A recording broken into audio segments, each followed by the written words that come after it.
Hello, ça y est, nous sommes en direct. Salut Constance. Bonjour Héloïse. Bonjour, bonjour à tous. Bonjour Je à vois tous. qu'il y a quelques petits participants qui commencent à entrer dans la room.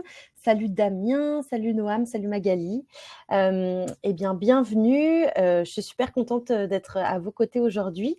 On va parler avec Constance de setting, d'intent et également de lookalike, qui est peut-être quelque chose qui est moins familière pour certains d'entre vous. Tout ça, c'est pour tout simplement mieux comprendre en 2025 quelles sont les tactiques d'outbound et de prospection qui fonctionnent. Et pour remettre un peu de contexte, moi je suis Héloïse, je travaille chez La Grosse Machine, qui est un outil de sales automation. D'ailleurs, vous pourrez nous dire si vous connaissez ou pas l'outil pour qu'on puisse adapter aussi à quel point on va dans la profondeur des démos, s'il y a besoin, etc. Donc c'est intéressant aussi de savoir si vous êtes familier ou pas avec l'outil La Grosse Machine. Et toutes les semaines, eh bien, j'invite au micro un expert sur des thématiques différentes. Et aujourd'hui, du coup, je suis super contente d'être avec Constance Gabois. Constance, je te laisse te présenter en quelques mots. Bonjour à tous. Ravie aussi d'être avec vous aujourd'hui. Pour me présenter rapidement, donc moi je dirige Marketing Skills, c'est une entreprise qui est spécialisée dans le marketing digital. En fait, on est spécialisé dans l'acquisition client selon 3 parties. La première, ça va être sur la data, avec de l'enrichissement, de la structuration et de la validation des données. Et puis, on a la partie évidemment acquisition, donc inbound, outbound. Et la dernière partie, c'est l'optimisation des pipelines et du CRM, parce que souvent, en fait, on se rend compte qu'il y a des leads qui traînent, qui sont mal qualifiés, qui sont pas à jour, et donc on laisse un peu passer des opportunités. Voilà comment on travaille. Trop bien. Tu nous diras un petit peu aussi peut-être avec Marketing Skills, je pense que ce webinaire va être plein de use cases et peut-être de choses que tu as déjà testées pour des clients. Ça va être intéressant aussi de voir des expérimentations et des itérations déjà mises en place, notamment avec Marketing Skills pour différents cas. Dites-nous aussi, vous, quels sont vos cas, vos problématiques. Vous avez en bas à droite un chat où vous allez pouvoir déjà converser et poser toutes vos questions. Mais vous allez voir, on va pas mal de choses, on va le montrer en live. Et ce que disait Constance juste avant le live en off, c'est que c'est intéressant aussi quand les use cases viennent de vous. Donc n'hésitez pas à nous dire si vous avez des problématiques, des personas, des ICP particuliers que vous avez du mal peut-être à cibler. On pourra aussi prendre ce temps pour réfléchir à des segmentations, des tactiques qui peuvent vous être bénéfiques. Et puis, oui, n'hésitez pas aussi tout du long à poser vos questions. L'idée, c'est que ce soit un ping-pong vraiment hyper interactif. Il n'y aura pas de Q&A du quart d'heure de la fin. Donc, profitez de ce chat et de cet onglet questions pour tout simplement partager toutes vos problématiques. Est-ce que j'oublie quelque chose? Et oui, question que j'anticipe, il y aura bien un replay qui sera mis sur le Playground, qui est notre plateforme communautaire. Où vraiment c'est un hub de connaissances avec des échanges d'experts de l'outbound et également une partie bibliothèque de ressources avec toutes nos vidéos replay. Donc vous pourrez retrouver le replay de cette session et également les slides qui vont accompagner cette session directement dans le Playground. Je remettrai le lien dans le chat. Ouais, et puis il est top le playground, Voilà. on trouve pas mal d'infos dessus. Ouais, c'est vraiment un Ouais. espace. J'appelle ça plus une plateforme communautaire qu'une communauté, dans le sens où voilà, c'est pas juste un Slack ou juste un Discord. Ça va être une partie échange, discussion, mais il y a vraiment toute une partie aussi agenda d'événements, bibliothèque de ressources avec des playbooks activables, avec des vidéos, des podcasts même. Donc je mets le lien directement sur le chat. N'hésitez pas à les regarder. Et puis, et oui, dites-nous aussi, comme je disais, ça, je vois qu'il y a des participants qui arrivent, donc je répète, n'hésitez pas à aller nous dire aussi si vous êtes familier ou pas. Voilà, c'est ma première question. N'hésitez pas à dire dans le chat, connaissez-vous LGM ou pas? L'utilisez-vous déjà pour que nous, on puisse aussi adapter la présentation en fonction. Voilà. Est-ce que, Constant, je peux te laisser partager ton écran? Oui, bien sûr. Super. Hop.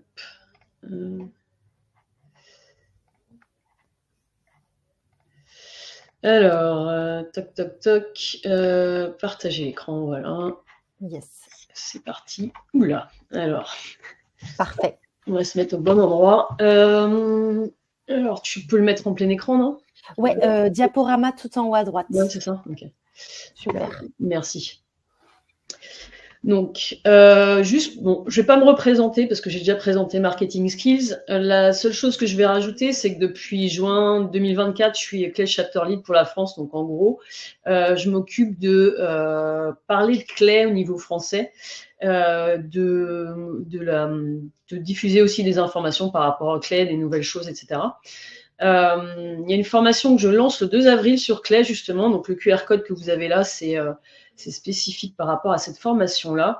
J'ai formé quelques personnes déjà et en fait, là, je vais faire une formation un peu plus sorte de formation en groupe avec 15 personnes à peu près pour la première session. Donc, ça commence le 2 avril.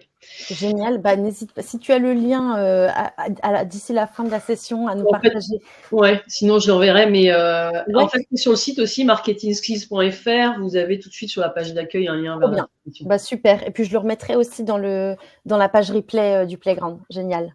Merci. Et donc, pour vous expliquer un petit peu où j'ai fait mes armes, moi, j'ai commencé ma carrière en fait dans un grand groupe de communication, notamment au service digital MRM Partners, qui appartient à McCann Erickson. Et en fait, je travaille à la fois sur le web et avec le département data. Et c'est là où j'ai appris, en fait, pour des grandes marques comme... alors, à l'époque, on travaillait pour Nespresso, Dior, Chanel, etc. Et puis des marques en B2B. Sur la data, justement, sur le CRM.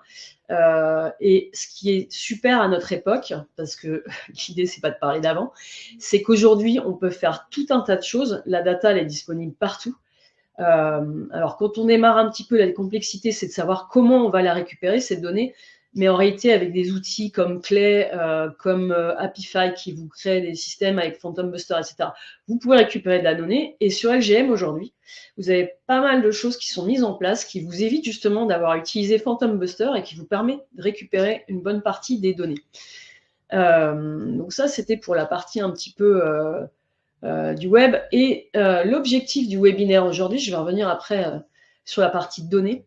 Donc, c'est comprendre que justement, il n'y a pas besoin de beaucoup d'outils pour faire de la prospection. Aujourd'hui, en fonction de vos connaissances, de votre budget, de vos besoins, vous n'êtes pas obligé d'aller avoir un stack. Donc, stack, c'est une collection d'outils qui soit énorme. Normalement, en fait, même nous, au sein de l'agence, on n'a pas, on va avoir peut-être 5 à 10 outils maximum selon nos clients, mais on n'a pas besoin d'en avoir pléthore. Tous les jours, il y a des nouveaux outils qui sortent et on est un peu attiré par la nouveauté, par le message des gens qui proposent le nouvel outil. Alors, il y a des outils qui sont bien, hein, mais il faut mieux essayer de trouver ceux qui nous correspondent vraiment plutôt qu'essayer de partir partout, et il vaut mieux démarrer petit et puis petit à petit se rendre compte en fonction des besoins de voir si on a besoin d'autre chose. Pas oublier aussi que l'objectif premier, c'est d'initier une conversation. On ne cherche pas à vendre. Le travers, souvent, c'est de se dire bah, je vais essayer de pousser mon offre, il me faut un rendez-vous pour aller pousser mon offre. Mais en fait, il faut aussi pas oublier quelque chose, c'est que la personne que vous avez en face de vous, c'est peut-être pas un bon fit. Ça veut dire c'est peut-être pas le client idéal ou la personne qui correspond vraiment à le service et la solution, le problème que vous résolvez en fait. Donc ça, c'est aussi un point à pas oublier. Et puis, les datas, donc ça, je vais en parler, on les utilise pour deux choses. C'est un, on cible au bon moment et on adopte une approche personnalisée. Alors évidemment, on va tendre aujourd'hui sur une hyper-personnalisation. On ne cherche pas juste à aller chercher first name, le nom de l'entreprise et puis quelques informations. On peut aller plus loin. Mais les datas, encore une fois, je le dirai juste après, elles servent vraiment à deux choses et je vais vous en parler. Et puis, un point essentiel aujourd'hui, puisqu'il y a quand même énormément de bruit, de messages, on est sursollicité. Alors, ce n'est pas nouveau, mais avec les techniques, justement, avec l'IA qui simplifie beaucoup de choses, on a un petit peu tendance à recevoir toutes choses. Et on sait, nous, par expérience, et puis même, il y a des études qui le montrent. Je crois que c'était une étude HubSpot qui parlait de 7 points. En fait, vous devez communiquer sur 7 points pour que la personne, elle passe à l'achat. Nous, on a vu que c'était même jusqu'à 10 points parfois. 10 points de contact. Donc, multi-touchpoint, c'est ça, hein, c'est vraiment indispensable aujourd'hui. Et avec LGM, vous allez voir que vous allez pouvoir le faire simplement.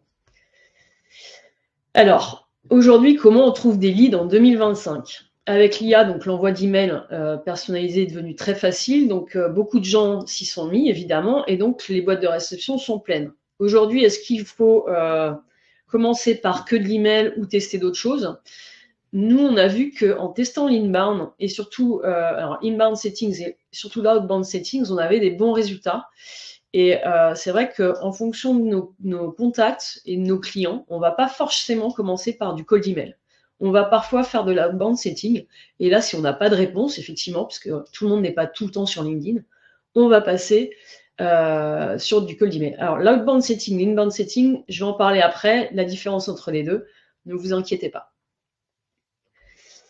Donc, qu'est-ce que le setting? Donc, inbound setting, c'est en fait, dans les deux cas, c'est on va engager une conversation avec quelqu'un. Dans l'inbound, on a déjà eu des signaux qui nous montrent qu'il y a un intérêt. Donc, soit la personne, elle vous a demandé en ajout sur votre compte LinkedIn, soit seulement elle vous suit, ou elle est abonnée à votre page entreprise, ou alors elle s'est engagée sur des posts. Donc, il y a différents niveaux d'engagement, hein, comme chacun sait. Il y a le commentaire et il y a un like ou un j'adore, etc.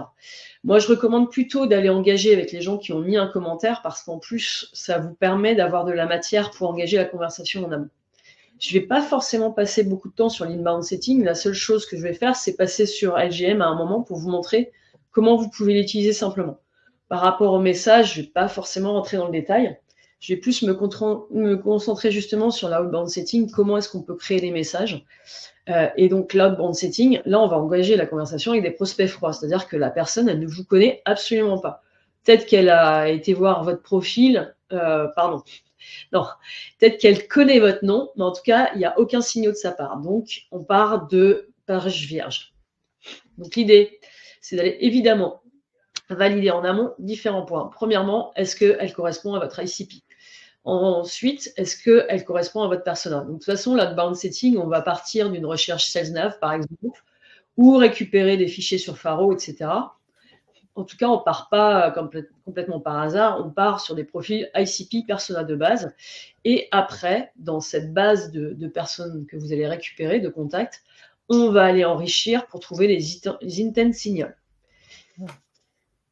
Je ne sais pas s'il y a des questions ou des choses par rapport à ça. Pour l'instant, pas de questions. Je posais justement la question de savoir s'ils étaient déjà familiers avec le setting et ces techniques et plutôt ces tactiques de segmentation. Donc, n'hésitez pas à vraiment nous dire où est-ce que vous en êtes, vous, dans ces techniques de segmentation.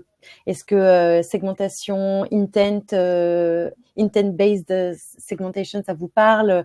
Voilà, n'hésitez vraiment pas. On va vraiment adapter en fonction.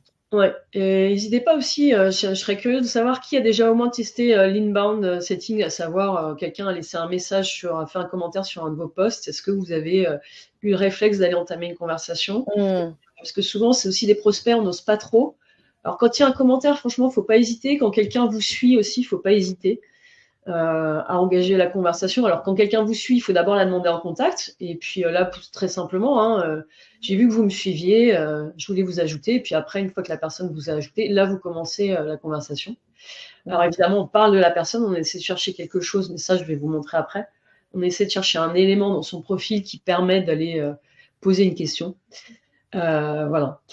Donc, par rapport aux clients, enfin aux leads, pardon, il faut savoir qu'il n'y a que 3% des leads. Alors, en fait, les chiffres que vous avez trouvés, c'est entre 1 et 5%. La moyenne, c'est 3%. Moi, c'est ce que je trouve le plus souvent, qui sont prêts à engager avec vous, qui sont prêts à passer à l'achat. Les autres, les 97%, en gros, ils ne sont pas encore là. Donc là, vous voyez, selon la pyramide, on voit à peu près cette base-là, on ne s'en occupe pas parce qu'eux, ils ont conscience de rien.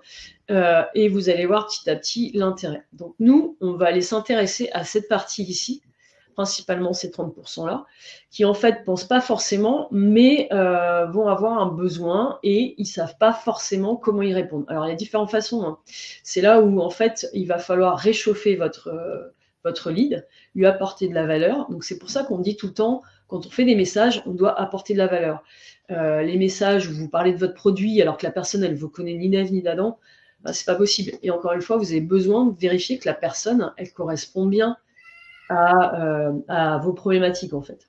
On va appuyer aussi sur un point, moi j'aime bien le répéter, parce que j'ai des clients, ils sont persuadés que leur offre, c'est la meilleure, c'est la plus belle.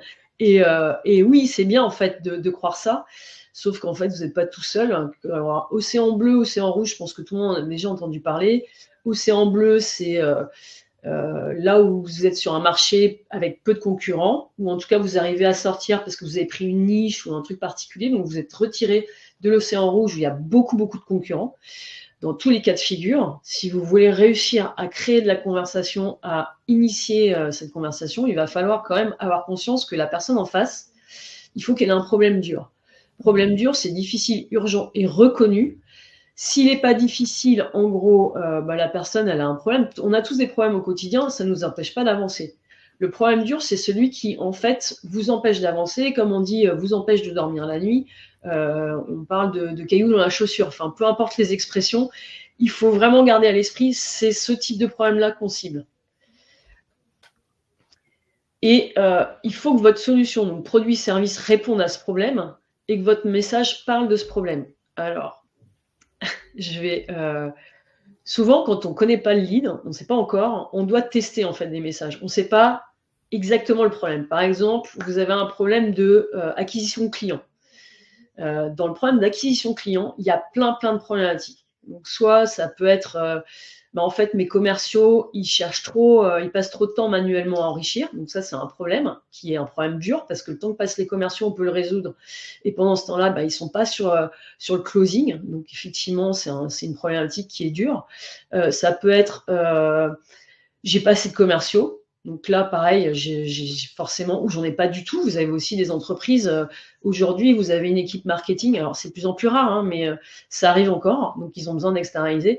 Enfin, peu importe le problème central, vous devez aller chercher à l'intérieur quels sont les différents problèmes. Et comme vous ne savez pas, alors, savoir s'il n'y a pas de commerciaux, ça, c'est une data qu'on peut aller chercher. LinkedIn, entreprise, vous avez le profil, vous voyez les postes qui sont dans l'entreprise. Donc ça, on peut les récupérer, ces données-là. Et à partir de là, c'est déjà un problème que vous pouvez mettre de côté. Par contre, vous pouvez l'identifier aussi. Donc, si vous voyez qu'il n'y a pas de force commerciale ou il y a un seul commercial tout seul, vous pouvez vous dire, oula, je peux essayer de voir si c'est ce problème-là. Et en fait, on peut tester des messages comme ça pour valider qu'on est bien dans le problème A, problème B ou problème C. Donc, après, pour augmenter le taux de réponse, il y a 3 choses qui sont importantes et c'est ce qu'on entend partout. Alors moi, quand j'ai commencé... c'était le truc génial de se dire mais en fait il faut cibler le prospect au bon moment, le bon prospect au bon moment avec le bon message. Ouais, super. On fait comment en fait? Et c'est toute la problématique en fait. Aujourd'hui, on fait comment? On peut le faire. Donc, pertinence. Comment on est pertinent aujourd'hui? Il y a plusieurs façons. D'une part, vous allez récupérer 2 types de données. Des données qui vont vous permettre de valider que votre persona, il correspond. Alors déjà, l'entreprise correspond à l'ICP, que votre persona, c'est le bon décisionnaire, et commencer à chercher, de voir avec ce qu'on appelle les hidden signals. Donc, je viendrai plus tard dessus, mais en gros, c'est est-ce qu'ils recrutent? Est-ce qu'ils ont levé des fonds? Enfin, tout un tas d'informations qui, vous devez savoir, mon produit ou mon service est acheté quand il y a ce signal. Et donc, vous allez rechercher ce signal-là. Donc ça vous permet de valider. Et après, il y a le deuxième type de data. Alors, ça peut être et ou, mais il y en a certains que vous allez juste utiliser pour valider et d'autres, on va utiliser dans les messages. Et donc, un point important, quand on débute souvent, le travers, c'est d'essayer d'utiliser toutes les datas qu'on a récupérées parce qu'on est content d'avoir pu récupérer toutes ces données-là. Sauf que pour l'interlocuteur en face, lui, ça peut le faire flipper parce qu'il va se dire super, j'ai Colombo en face qui est en train de me traquer, de me stocker, c'est hyper flippant. Lui, ça lui apporte pas de valeur, donc l'importance d'ajouter de la valeur. Donc on dissocie bien la partie, les données dont j'ai besoin pour valider et celles que je veux utiliser dans mon message. Et d'ailleurs, quand vous commencez à chercher des données, vous devez déjà avoir une idée la structure de vos messages que vous voulez envoyer. Vous devez déjà savoir quelles données vous allez chercher. Si vous fonctionnez dans le sens, vous allez mettre énormément de temps à préparer votre campagne et vous allez vous rendre compte que soit il vous manque des données, soit celle-là n'est pas assez pertinente, etc. Il y a le bon timing. Qu'est-ce qui fait que c'est le bon timing? Par exemple, si l'entreprise recrute tel type de profil, là, vous avez un bon timing. S'il y a une levée de fonds, dans quelle série ils ont levé? En fonction des séries, vous savez ce que ça implique derrière, comme embauche, comme besoin, parce qu'ils vont avoir besoin de rendre des comptes par rapport aux gens auprès desquels et les entreprises auprès desquelles ils ont levé des fonds. Donc, vous avez plein de signaux comme ça. Et le bon message, un bon message, c'est personnalisé et pertinent. On apporte de la valeur par rapport à un problème donné. On ne donne pas trop de données parce que ça ne sert à rien d'aller citer toutes les données que vous avez récupérées. Voilà. Hyper intéressant. On comprend que sur la partie de l'identification du problème, on est déjà dans une démarche un peu plus commerciale, mais smooth et friendly. On avait une question sur le chat concernant un petit peu l'étape d'avant qui sont les demandes de connexion. Et du coup, alors déjà, il y a un premier débat sur est-ce qu'il faut ou pas ajouter cette note de demande de connexion. Et puis, Mathieu, du coup, te disait, il y a beaucoup de gens qui font des demandes de mise en contact et on envoie un message avec une question un peu ouverte et on a en général pas de réponse. Ouais. Donc, j'ai déjà commencé, pendant que tu avançais, à donner des ressources et des conversations qui avaient été traitées sur le Playground. Et on avait aussi fait un peu un récap des 15 meilleures notes d'invitation LinkedIn. Est-ce que toi, tu as un avis là-dessus, sur ces fameuses notes de connexion? Oui, en fait, donc nous, selon nos clients, on envoie ou pas. C'est-à-dire que moi, de base, j'envoie 0 note de base. Pour des clients, on fait du ghostwriting, en plus des campagnes inbound, outbound. Ouais. Et en fait, en fonction de ça, on voit ce que ça donne. Et en réalité, on se rend compte que c'est pas tant est-ce qu'il y a une présence en ligne de la part de la personne, c'est-à-dire est-ce qu'elle publie beaucoup de contenu ou pas, mais on se rend compte qu'en fait, c'est plus le secteur d'activité. Enfin, les profils que vous contactez. Par exemple, quand on contacte des CGP, donc c'est conseillers en gestion de patrimoine, parce que là, en ce moment, on a une campagne en cours. Si vous ne mettez pas de message, vous n'avez pas beaucoup d'informations. Après, je vais parler du genre, parce que mine de rien, ça a de l'importance. Et on voit aussi, parce qu'on a testé, que quand c'est une femme, et que vous avez beaucoup de cibles masculines, ça passe mieux. Enfin voilà, c'est la nature humaine, hein, ça, c'est comme ça. Donc moi, j'ai des clients, c'est des clients hommes, donc je vais pas mettre des femmes à la place. Et puis de toute façon, enfin, ça c'est un critère sur lequel on peut pas vraiment jouer, sauf si vous avez la possibilité de créer des comptes, mais à un moment, il faut les enrichir derrière. Donc je vais pas rentrer dans des explications, je donne juste tous les retours que nous on a. Et donc dans ces cas-là, on sait qu'il faut ajouter des messages. Alors les messages, on fait hyper simple, nous. Typiquement, avec les CGP, on n'est pas déjà, en fait, on ne rentre pas encore dans la conversation où on essaie juste d'expliquer pourquoi on les demande. Il n'y a pas besoin de plus. Donc, il ne faut pas être vendeur. Il faut, de toute façon, si vous êtes vendeur, si votre profil est hyper commercial, les gens, ils vous voient arriver à 100 000. Et là, c'est clair, ils ne vous acceptent pas parce qu'ils savent que dès qu'ils vont vous accepter, vous allez leur vendre quelque chose. Ils détestent ça. Donc, ça, c'est les premières choses. Et généralement, il y a plusieurs messages qui passent bien. Nous, c'est sur ce profil-là, c'est je souhaite. J'ai vu votre profil et j'aimerais agrandir mon réseau. Il ne faut pas chercher plus loin. Il faut faire hyper simple. C'est un compte qui a 600. Quand on l'a pris, il avait 200 abonnés. Il en a 600 aujourd'hui. Je vous parle ça parce que c'est bien frais dans mon esprit. Sur des profils qui sont un peu plus d'abonnés, c'est un peu plus simple. Donc, dès qu'il y a une notoriété, forcément, ça joue aussi dans les critères. Enfin, voilà quoi. Donc, moi, de base, je ne mets pas de message. Si je vois que je n'ai pas un beau taux d'acceptation, je rajoute un message simple. Je souhaite augmenter mon réseau. J'ai vu votre profil qui me semblait intéressant. Une phrase courte, basique. Et puis, vous testez en fait en fonction. N'hésitez pas aussi à publier des choses qui apportent de la valeur sur votre profil parce que la première réflexe que va avoir la personne, c'est de venir voir votre profil. Donc, aussi avoir un profil qui soit un minimum bien agencé, c'est-à-dire la photo est professionnelle, vous expliquez ce que vous faites, etc. On essaye de donner aussi envie aux gens, quoi. Ouais, créer un peu de confiance par aussi un profil à minima travaillé, ouais, carrément. Mathieu observe les mêmes choses que toi. Il dit, j'observe également les meilleures performances lorsqu'un profil féminin prospecte, c'est ainsi. Ouais, c'est comme ça.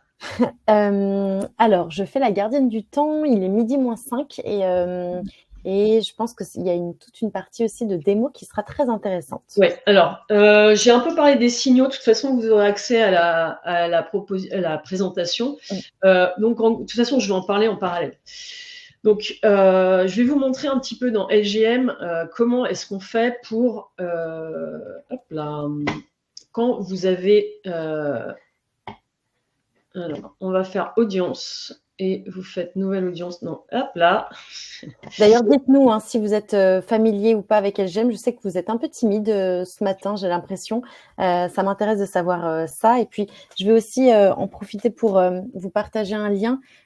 Pour ceux qui ne connaissent pas ou qui n'ont pas encore de compte LGM, comme vous faites partie de ce webinaire, eh bien avec Constance, on a un petit lien magique en partenariat avec Constance qui vous permet de doubler votre période d'essai gratuite LGM. Donc, je vais aussi en parallèle vous partager ça. Je te redonne le micro, Constance.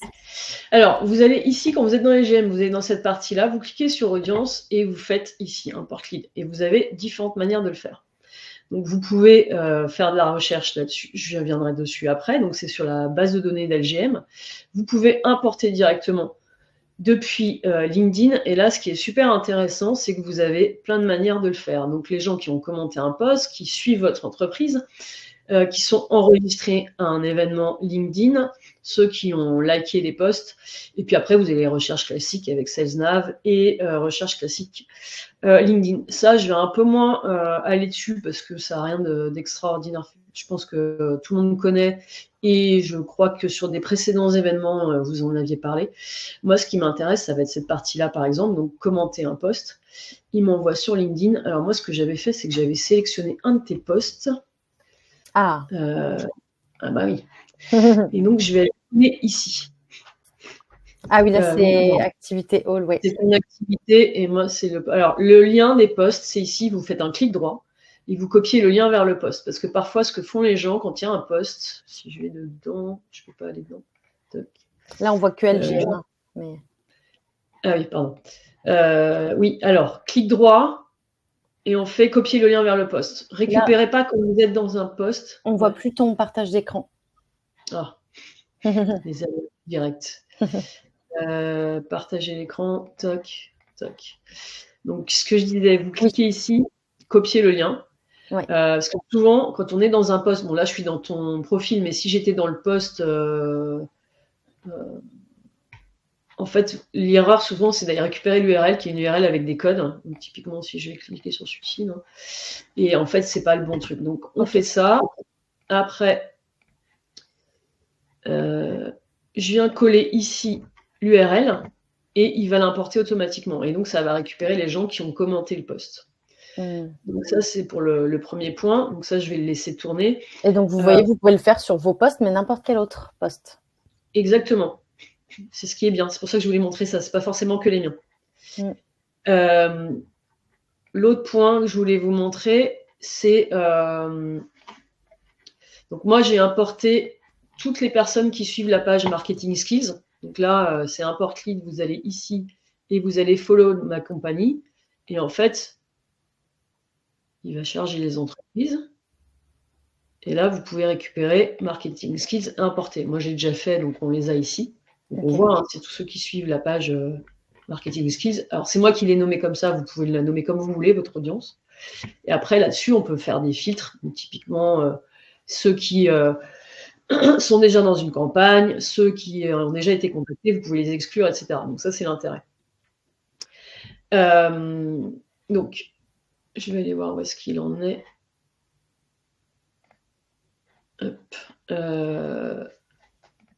Donc là, on peut ensuite créer une audience par rapport aux leads qui ont commenté les différents éléments. Donc ça, c'est pour l'inbound. Ensuite, qu'est-ce qu'on va faire? En fait, je vais aller dans campagne et on va les créer. Je vais créer avec vous une campagne justement inbound setting. Donc là, vous avez différents modèles. Moi, je vais en créer un ici. Et juste une petite chose, c'est que pour l'instant, ces gens-là, on a leur LinkedIn, mais on n'a pas leur adresse mail. Moi, en termes de workflow, alors il y a plusieurs choses. Hein. Soit vous pouvez juste, pour l'instant, c'est des commentaires, donc ils n'ont pas tous été, on peut mettre ici, hop, donc visiter le profil. On peut même mettre un peu de social warming, tu sais, like a post. Ouais, exactement. Ici, et moi ce que j'aime bien, alors hop, attends. Donc là, on va faire past tweet par exemple. Ouais. Et puis, ensuite, on peut les rajouter. Alors ça, vous pouvez le mettre dans ce sens-là, vous pouvez le mettre dans l'autre sens. Bon, moi, évidemment, je m'amuse à faire des trucs Oui. toujours un peu... ça, c'est ma spécialité. Et là, ici, vous pouvez les rajouter en relation. Enfin, vous les ajoutez comme relation. Et une fois que c'est fait, vous pouvez décider de leur envoyer un message ou pas. Donc là, on peut... Moi, généralement, j'aime bien leur envoyer un message. Donc là, le message, vous le créez. Typiquement, je vous ai mis un exemple de message. Oui, je suis en partage. Donc, hello first name. Et puis, vous envoyez, donc, je fais suite aux commentaires, etc. Hello, et là, vous rajoutez la balise first name. Alors, vous voyez, vous... Et tu as vu, Constance, la nouvelle fonctionnalité chat mode? Tu Ouais. peux activer le chat mode qui fait que ça split Oui. lorsqu'il y a une ponctuation. Donc, si c'est hello first name, virgule, ça envoie hello first name, puis ensuite je fais suite à ton commentaire, ce qui est hyper puissant en termes de mimétisme de comportement humain. Ouais, et nous, c'est ce Envoyer qu'on à la recommande. suite. Voilà. C'est ce qu'on recommande. En fait, si vous voulez, dans le message que je vous ai mis ici, je vous ai mis à chaque fois appuyer sur Entrée.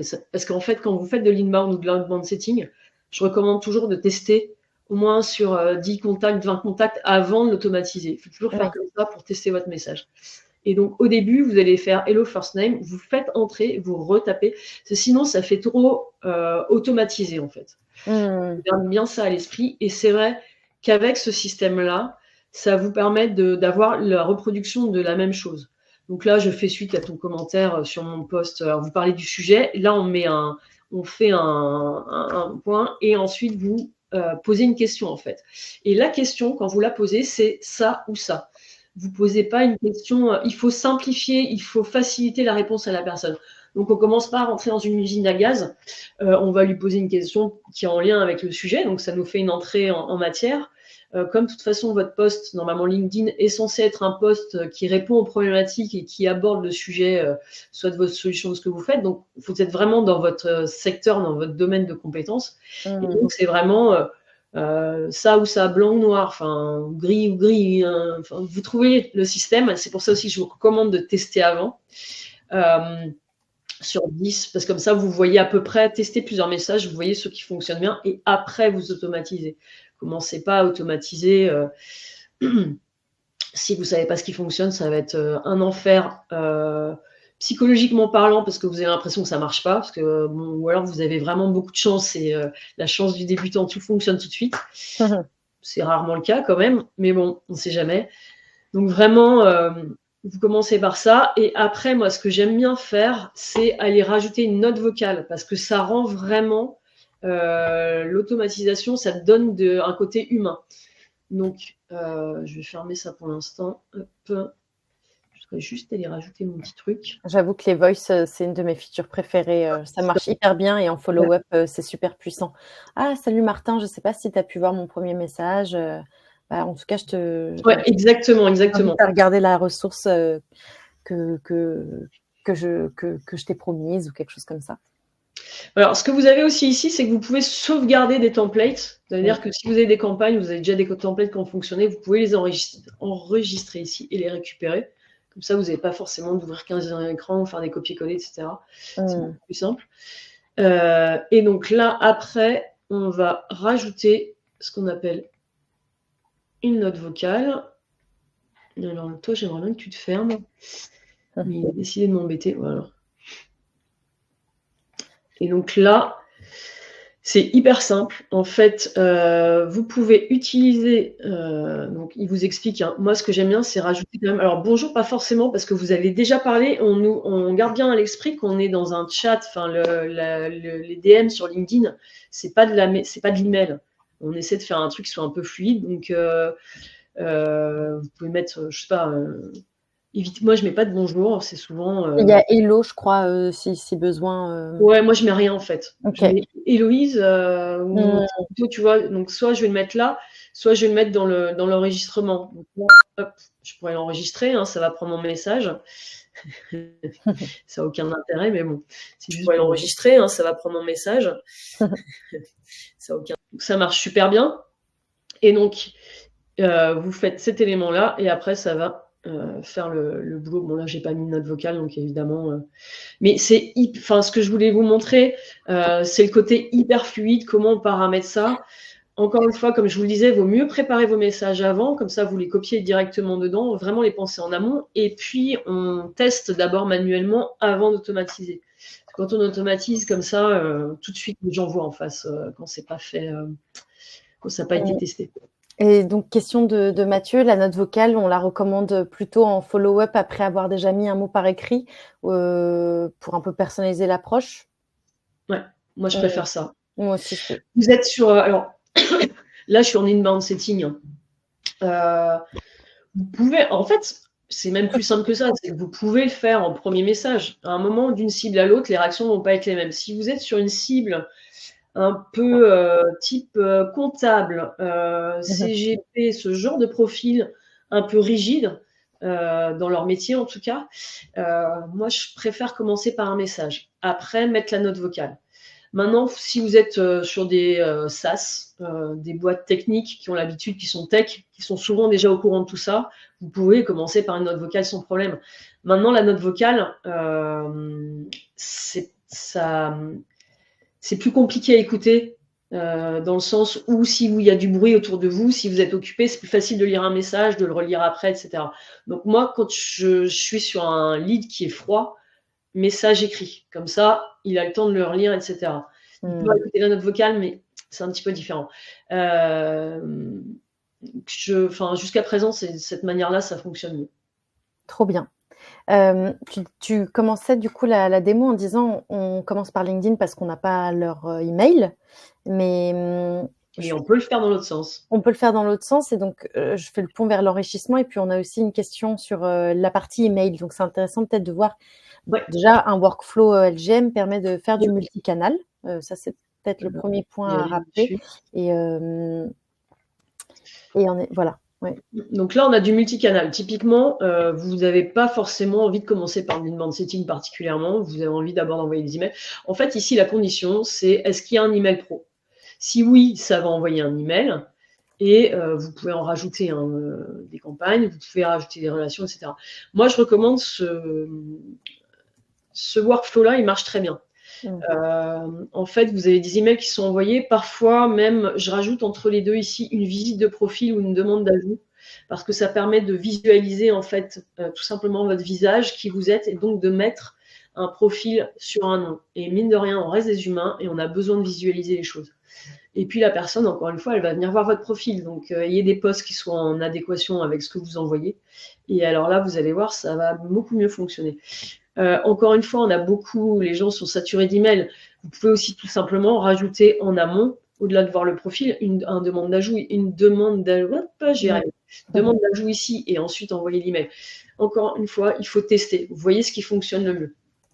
Vous pouvez splitter en fait vos campagnes, vos leads. Vous pouvez avoir 2-3 campagnes qui sont sur le même type de profil, sauf que vous les splittez selon des critères, et vous allez tester en fonction de l'ordre vos campagnes. Donc, par exemple, lui, je vais visiter son profil, puis je vais lui demander en contact, et après j'enverrai des emails, et vous comparez après. Qu'est-ce qui a le mieux fonctionné entre vos différents workflows? Et vous adaptez après, vous passez à un mode beaucoup plus scalable ensuite. Donc, sur l'enrichissement des mails, il y a un élément qui est important. Donc là, on a notre workflow qui est ici. Et après, vous avez votre audience que vous allez choisir. Mon audience page marketing skills, encore une fois, c'est des profils pour lesquels je n'ai que l'URL. Et donc, on pense bien à aller cocher cette case, mais qui l'est par défaut de toute manière, pour que ça aille enrichir vos leads. Ça va rajouter les emails. Professionnellement, de toute façon, ça vous le dit. Ça rajoute l'email, le compte Twitter et le téléphone. Sur LGM, vous pouvez aussi faire des campagnes Twitter. Moi, j'en ai jamais testé, que ce soit sur LGM ou autre plateforme. Et puis le téléphone, sinon, on fait du cold aussi à un moment dans nos campagnes, parce que le cold est quelque chose qui fonctionne bien aujourd'hui. Oui. Qui a toujours été difficile, mais comme c'est difficile, il y a peu de monde à y aller. Et donc, surtout que maintenant, on est 0,6, donc on n'a plus le barrage secrétaire. Donc, c'est oui, c'est vrai. Donc, je vais quand même revenir sur la partie outbound setting, sauf s'il y a des questions sur cette partie-là. Non. Il y avait une question sur la partie warm-up d'email, en fait. Ouais. Donc, voilà, savoir si... donc, en effet, LGM a désormais l'inbox rotation qui permet d'augmenter la délivrabilité, notamment avec cette possibilité d'envoyer différentes campagnes de différents emails.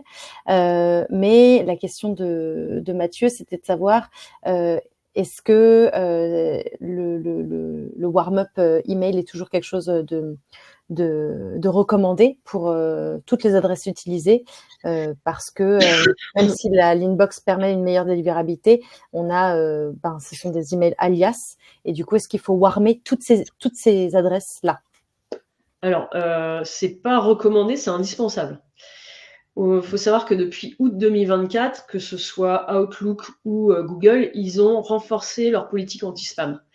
Donc maintenant, vous pouvez faire la meilleure campagne du monde, hein, tout le monde va vous le répéter, mais si vous arrivez en spam, votre message ne sera pas vu. Donc évidemment, la priorité, c'est bien évidemment de finir dans la boîte principale. Donc oui, warm-up, minimum 15 jours. Une adresse mail qui est grillée, c'est poubelle. Comment est-ce qu'on sait qu'une adresse mail est grillée? En fait, vous avez des détecteurs qui vous disent à partir du moment où il y a un seul, souvent c'est un fournisseur qui vous a mis en blacklist, et à partir de là, c'est même pas la peine. Vous allez passer des mois à essayer d'en sortir, il vaut mieux la chanter et en reprendre une autre. Moi, je change de domaine, hein, clairement, parce que une adresse mail, ça corrompt tout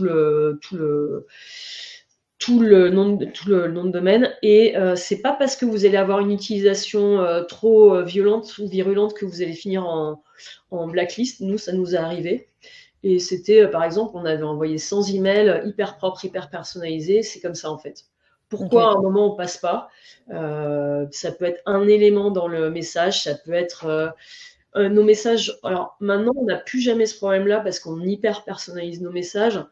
Ce que vous pouvez faire aussi, c'est faire de la spin tax là-dessus. Alors je pense que ça va être un peu short pour vous expliquer, mais en gros, dans vos emails ici, vous pouvez faire dans Bonjour avoir un système donc, de spin tax. Je vous l'expliquerai un peu plus en détail, mais vous avez la slash. Alors là, moi vous avez une barre droite, vous mettez salut et ici hello et vous fermez. Et en fait, quand vous allez envoyer, hop, c'est pas la bonne, non, c'est on fait une parenthèse.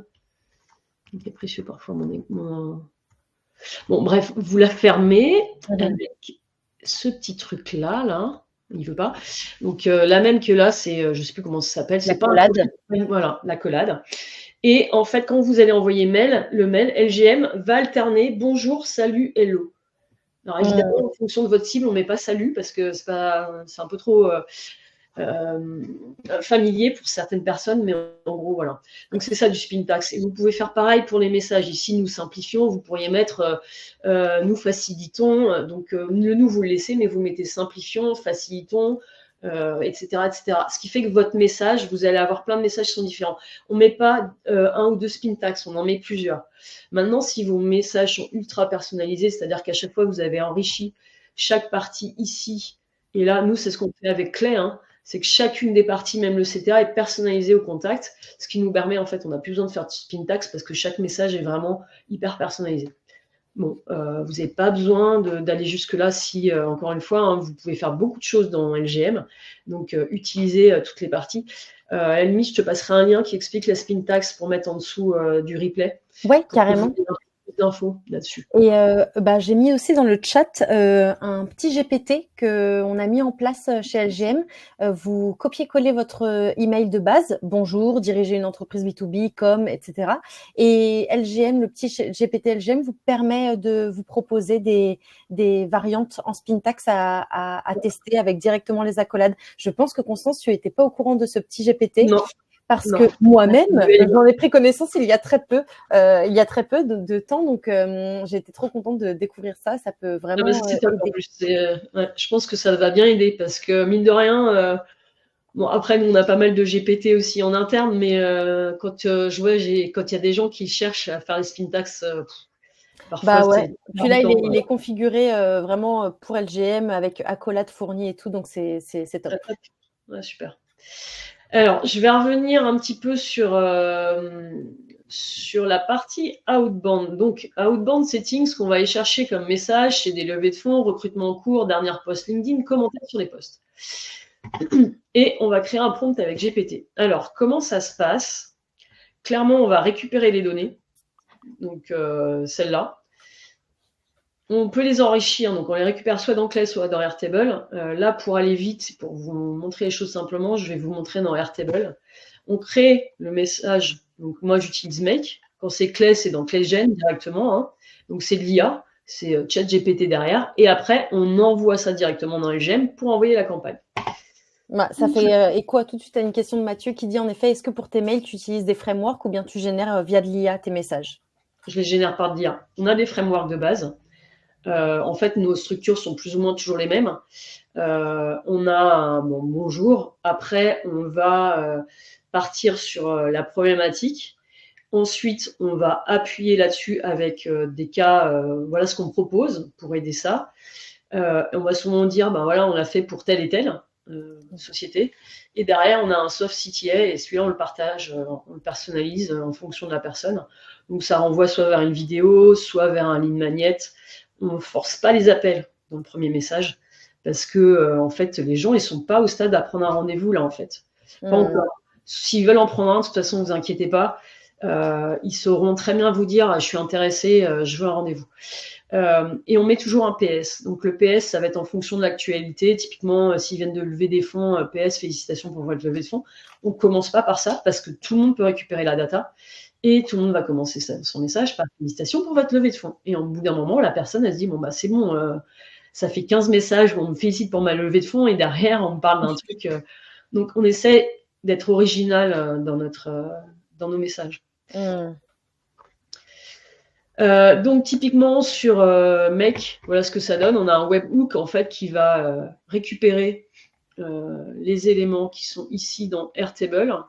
Donc là on voit, hein, j'ai quelques éléments. Donc ma table Airtable, elle est divisée en différents. Donc là j'ai tous mes contacts. Là c'est en attente d'acceptation de ma demande, puisqu'évidemment je n'envoie pas de email, hein, j'envoie des messages une fois qu'ils sont acceptés. Là c'est quand ils sont à compléter. Donc typiquement il nous manque une info pour que l'automatisation elle se lance. Et là, c'est ceux qui sont prêts, et puis ceux-là, c'est ceux qui ont été envoyés. Là, on automatise la création du premier message. Parce qu'après, en fait, c'est là où vous voyez dans la grosse machine, on a une note vocale derrière. Oui. Donc, ici, pour vous montrer, je vous ai mis le prompt dans les slides. Donc, moi, je suis sur GPT-4o. Sur le mini, ça marche bien aussi. Donc on a le système, on lui explique qu'est-ce qu'il fait, etc. Donc ça c'est pour nous. Hein, donc, et en fait, si vous regardez bien dans notre base, je suis pas sur le truc. Pardon. Ouais, voilà, c'est ça. Voilà, donc je disais, on est sur GPT-4o, le mini marche bien, et donc on lui explique tout ce qu'il doit récupérer. Donc le titre, le descriptif, hop, le poste, le site web, le nom, la société. Donc on lui dit tous les éléments ici. Donc ça, je vous l'ai mis dans la proposition. Donc ça a personnalisé en fonction de vous, évidemment. Ce que ça donne dans la base Airtable, donc on voit ici, il m'a fait un message donc sur Paul, félicitations pour votre mise en avant par les échos. Donc il a été voir en fait. Moi j'ai plusieurs champs pour que ça vous parle un peu plus. Qu'est-ce qu'on a récupéré? Donc on a Paul qui est CTO co-founder, il travaille pour Collective Work, on a ce profil LinkedIn. Alors évidemment Airtable, je ne l'envoie pas voir LinkedIn, c'est un autre système qui va le récupérer puisqu'on sait qu'en plus LinkedIn en ce moment, ils sont en train de s'exciter. Et puis j'ai des champs qui sont masqués, c'est ça. On a la description, on a le titre parce que parfois le titre et l'intitulé de post sont différents. Et on a le dernier post. Les commentaires, on ne récupère pas toujours. Donc voilà, on a sa description, qu'est-ce qu'il a mis. Donc on a pas mal d'infos. Là, son titre, il l'a mis aussi tout seul. Et son dernier post, alors ils n'en ont pas toujours. Hein. Là, il a partagé un truc. Une belle surprise s'est produite hier, mise avant dans les échos. Et c'est pour ça qu'en fait, Chat nous parle de ça. Ça ne sort pas de nulle part. Voilà. Et en fait, il nous dit simplement que je comprenne bien. Donc, c'est ce que je vous disais. Est-ce que vous prévoyez d'étendre vos services à d'autres pays ou vous concentrez-vous principalement sur la France? Est-ce qu'il y a un truc là? Alors moi, en fait, ce que je fais souvent aussi, c'est que je relis les messages. En fait, on a une vérification manuelle. On ne fait pas non plus de la masse, on n'envoie pas 500 messages par jour. De toute façon, vous êtes sur LinkedIn, donc vous pouvez avoir une personne qui contrôle. Soit vous les recevez par mail, vous les validez, vous renvoyez par mail, vous n'êtes pas obligé d'aller dans Airtable. Il y a plein de manières de le faire en automatisation. Mais en gros, pour qu'il soit mis en statut ready, ça veut dire que nous, on a validé que le message, il ne partait pas dans le délire. Petit cas de figure qui est arrivé une fois, il y a très longtemps au tout début, la personne parlait d'un décès. Ah ouais. Dernier post. Et là, donc il vaut mieux avoir une petite vérif. Parce que là, ChatGPT, il s'était inspiré du message. Donc ça peut être ça peut être d'autres choses. Et en fait, alors après, vous pouvez l'adapter, mais franchement, votre message, il est déjà prêt, ça va hyper vite.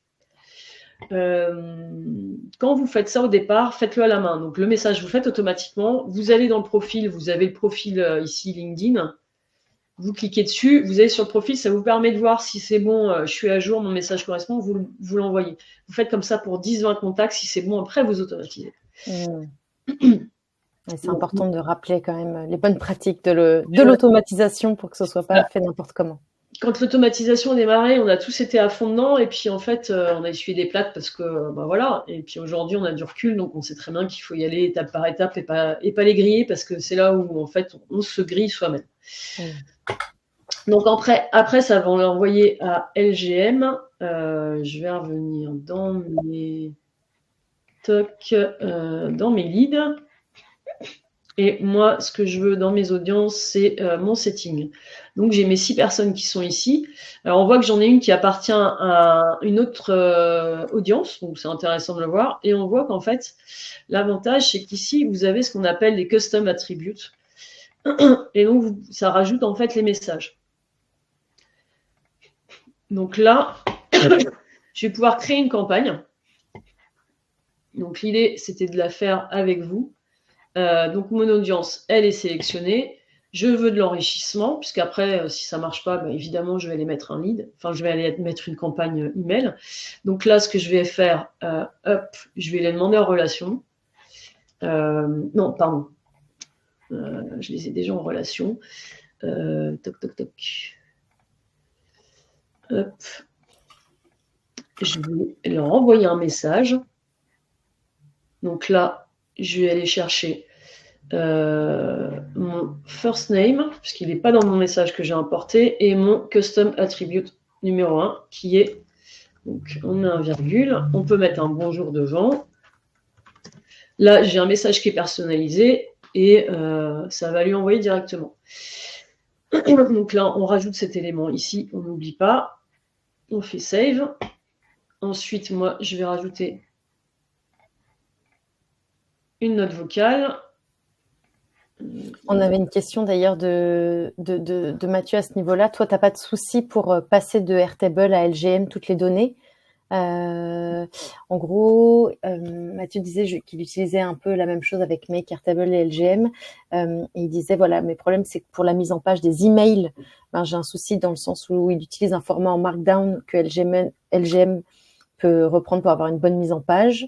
Donc, il y a un sujet autour de la mise en page et des markdowns. Et le deuxième point, c'était les notes vocales, justement, où il disait, je ne sais pas trop où mettre la note vocale dans Airtable pour qu'elle aille bien dans LGM pour chaque lead. Ouais, alors moi, nous, on passe par Claire, en fait, avec LGM. Donc, c'est vrai que je ne vais pas avoir ce même problème-là. Nous, chaque message, encore une fois, est automatisé. Je voulais montrer un truc simple, pas forcément parce que je sais qu'il y a certaines personnes, Claire, ça leur fait un peu peur. Et comme il y a plus d'utilisateurs de choses un peu plus simples, je voulais rester dans un truc simple. Sur la note vocale, nous, c'est pareil, ça va être sur Clay. Après, la question que je vais avoir, c'est par rapport à Airtable. Sa note vocale, c'est en premier. Enfin, c'est à quel niveau? Tu nous diras, Mathieu, où est-ce que se situe ta note vocale. Et autre petite question, du coup, on parlait d'aller choper les infos sur LinkedIn pour chaque lead qui permet la personnalisation. Si on ne va pas sur LinkedIn en premier lieu, et où est-ce qu'on peut trouver ces infos, des infos? Alors, ces infos-là, elles sont sur LinkedIn, malgré tout. Les levées de fonds, elles sont sur le web, hein. Alors, en fait, il y a plusieurs choses. Vous avez des sites qui sont spécialisés. Il y a Crunchbase. Par contre, le problème, c'est que ça peut être payant. Nous, ce qu'on fait, c'est on utilise des feeds quand on n'utilise pas Crunchbase. Et puis, tout le monde n'est pas sur Crunchbase non plus, toutes les infos. Donc ça, c'est pareil, on a des scrappers en fait qui tournent, donc avec Make, avec N8N aussi, mais pareil, je suis partie sur Make parce que c'est plus simple. Zapier, je vous le déconseille. C'est mon expérience personnelle, je trouve que c'est un enfer, mais enfin, ça fait longtemps que j'ai pas bossé avec, mais je trouve que Make est quand même assez sympa. Non, je fais juste une aparté. C'est sur LG, enfin par rapport à LGM sur Make, nous on l'a paramétré, mais c'est vrai que pour les gens qui sont pas forcément à l'aise, j'ai pas forcément trouvé une explication, tu sais, Un tuto, un tuto, merci, je cherchais le mot. Donc je sais pas si vous en avez un, si t'en as un, c'est peut-être bien de le mettre en dessous. ouais, la connexion Make LGM.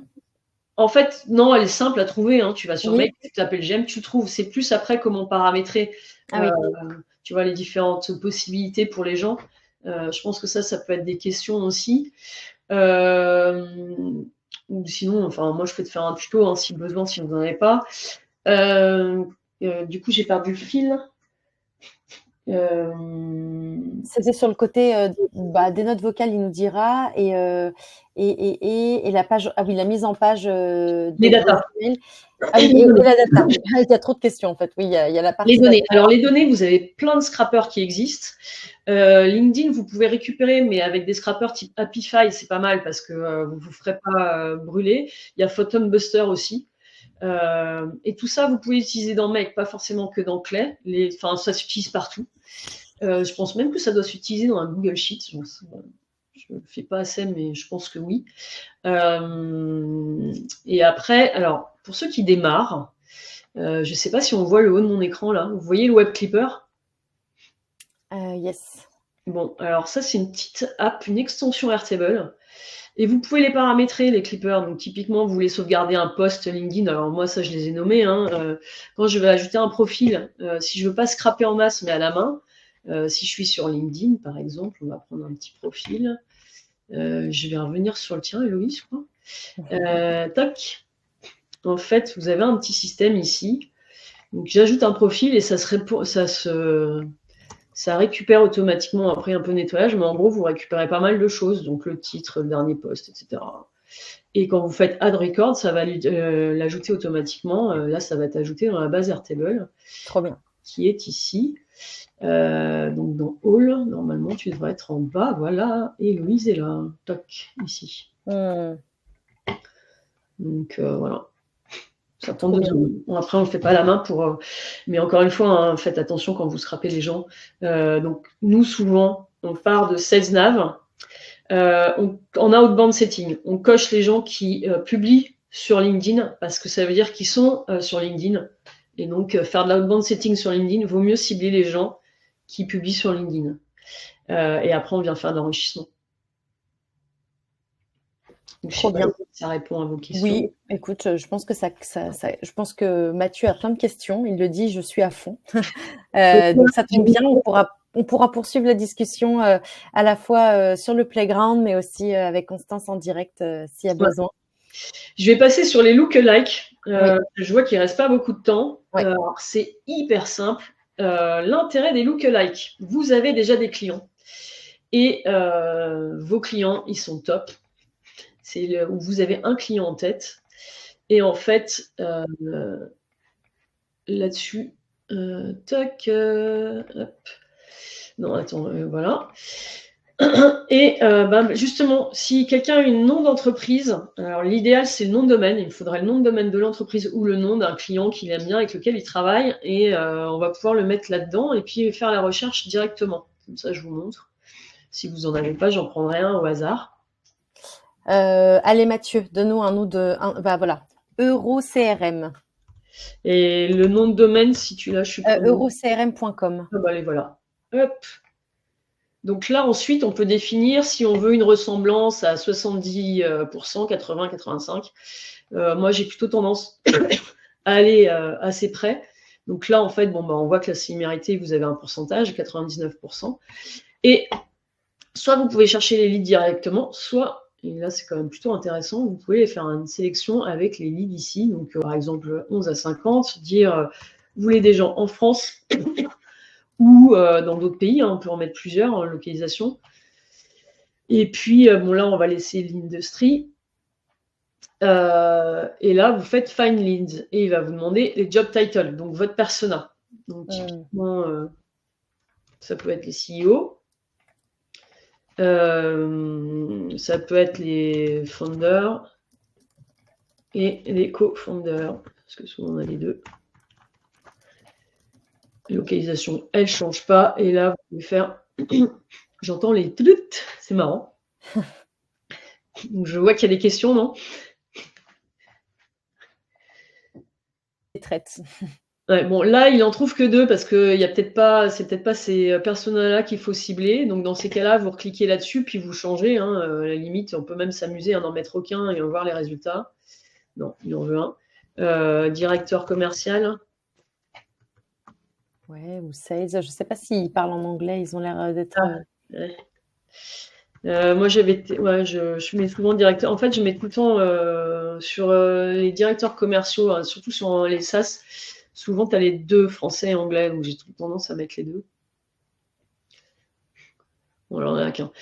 Et après, en fait, donc, quand vous en avez plusieurs, là, on est sur un cas de figure. J'aurais peut-être pas dû mettre 80%, mais en gros, vous l'importez. Vous créez une audience ou si vous avez déjà une audience existante, vous pouvez l'enrichir régulièrement toutes les semaines, c'est ce qui peut être intéressant. Donc, Euro CRM, je vais l'appeler comme ça. Donc là, il va le rajouter. Moi, pendant ce temps-là, je vais aller sur une que j'ai déjà créée. Hop, donc j'avais récupéré sur un secteur. Donc voilà, c'est des audiences lookalike par rapport à une société que je connaissais. Et donc, on a tout un certain nombre de personnes. Et là, c'est pareil, en fait, pour les enrichir. Vous allez faire Create Campaign. Et quand vous allez la créer, on pense bien aller enrichir, à cocher le enrichissement. Donc, lookalike, c'est vraiment c'est une super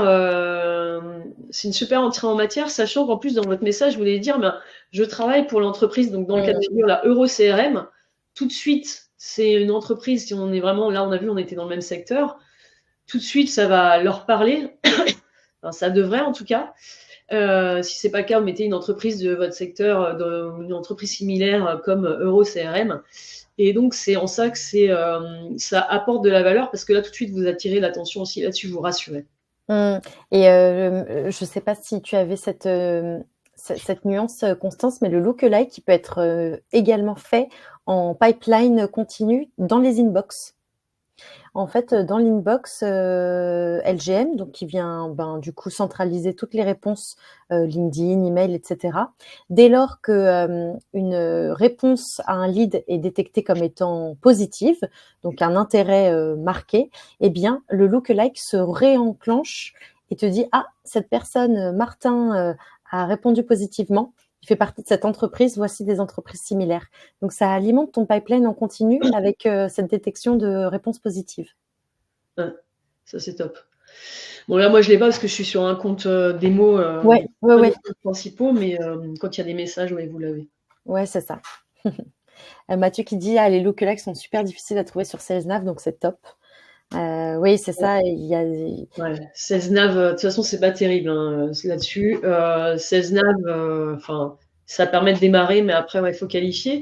Donc, il y a les lookalikes là, et vous en avez d'autres après derrière. Mais c'est vrai que moi, ce que je trouve top aujourd'hui sur LGM, c'est, pour tout vous dire, moi, j'avais utilisé LGM il y a 4-5 ans et je suis revenue. Parce qu'il y a eu tellement d'avancées et de choses en plus, parce qu'en fait, on teste régulièrement. Après, en fonction de nos clients, on a les concurrents, que je vais peut-être pas citer, mais bon, en fait, on a parfois que des outils de cold email et on va faire de l'enrichissement à côté, enfin, des campagnes avec un autre outil. Et c'est vrai qu'aujourd'hui, sur l'outil qui concentre vraiment à la fois tous les canaux, c'est le plus complet, et tous les systèmes que vous avez rajoutés là d'enrichissement, de pouvoir récupérer dans Make, etc., c'est hyper intéressant, parce que nous, on fait de l'automatisation et on est obligé de passer soit par Make, soit par Inuiten à un moment. Ouais. Et puis, vous intégrez aussi dans Clay, donc on n'a plus besoin, par contre, de passer par par make pour aller Oui. ajouter les éléments. Un autre point aussi important dont je voulais parler justement au niveau du CRM. Donc ouais, on a 2 intés natives, mais après, il y a d'autres intés qui peuvent se faire via des webbookings. Non, mais c'est oui, mais c'est vrai que par rapport à ça, déjà d'une part, nous, on a importé certains éléments par rapport à HubSpot directement. Donc, on a fait nos imports, on a créé nos listes dans HubSpot, on peut les importer dans LGM. Et aussi, quand vous faites vos campagnes, vous pouvez aller automatiquement, sans passer par une automatisation, mettre à jour vos contacts dans HubSpot. Et ça permet d'aller enrichir ces fameux contacts. Donc, par exemple, vous avez des anciens contacts. Alors, nous, souvent, en fait, Clay, c'est la data clean room. C'est là où on nettoie justement tout ça, parce qu'il y a un interfaçage aussi avec HubSpot et Clay. Et l'avantage, c'est qu'on peut après tester les messages. On n'a pas besoin de revenir dans Clay, en fait. On passe directement de LGM à HubSpot en mettant la personne, en enrichissant par rapport aux données qu'on a trouvées. Donc, on a différents flux. Mais ça ne devient pas une usine à gaz où on doit retourner sur Clay, puis aller sur LGM. Puis alors, donc, ça, c'est top aussi.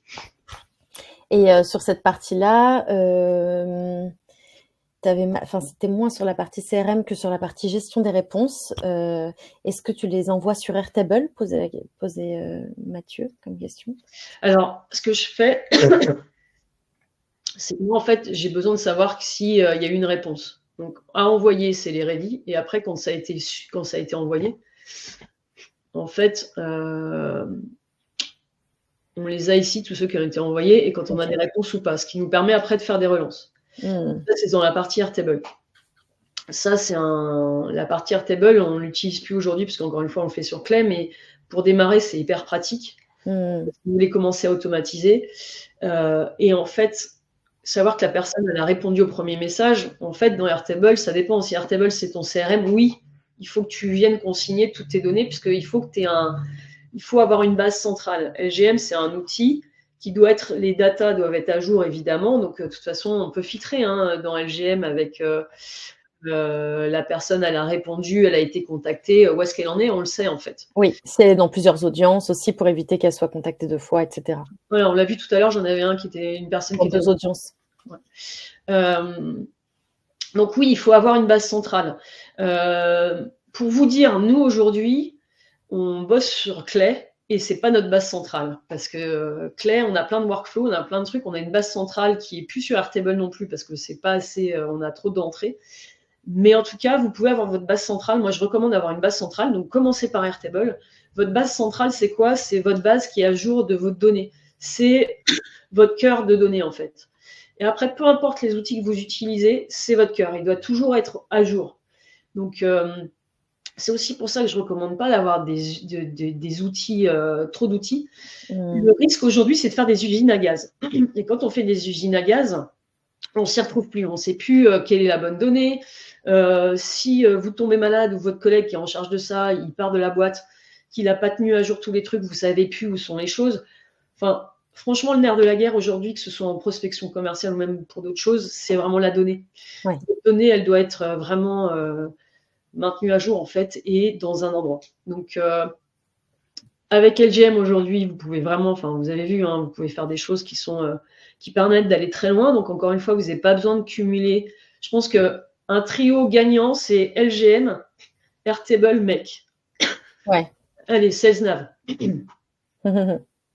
Là, vous avez de quoi faire. Pardon. Ouais, d'ailleurs, on avait fait un call avec une visio avec Romain Quéchon qui parlait aussi de ces automatisations là-dessus. Ça marche très très bien, quoi. Ouais. Bon.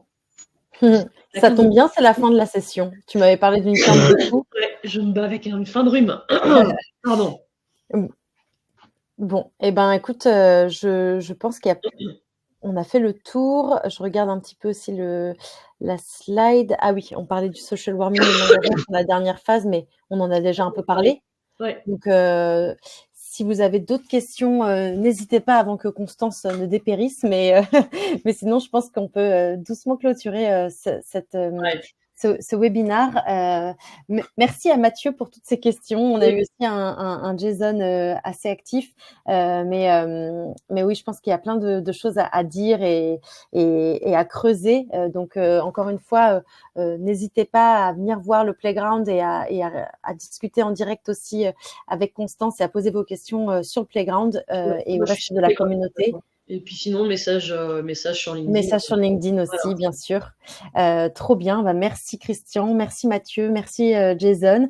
Et puis à très bientôt pour une nouvelle session. Toutes les semaines, j'en anime. Vous avez aussi l'agenda sur le Playground. Et un grand merci surtout Constance pour toute cette richesse, toute ces insights et ces super conseils. C'était hyper complet. Voilà, il est 12h41, mais honnêtement, il y en avait encore plein à dire. Mais... Ouais, il y avait, voilà, exactement. Donc un grand merci pour ça. C'était super précieux. Et puis à très vite. À bientôt. Bonne journée. À bientôt. Bonne journée. Au revoir.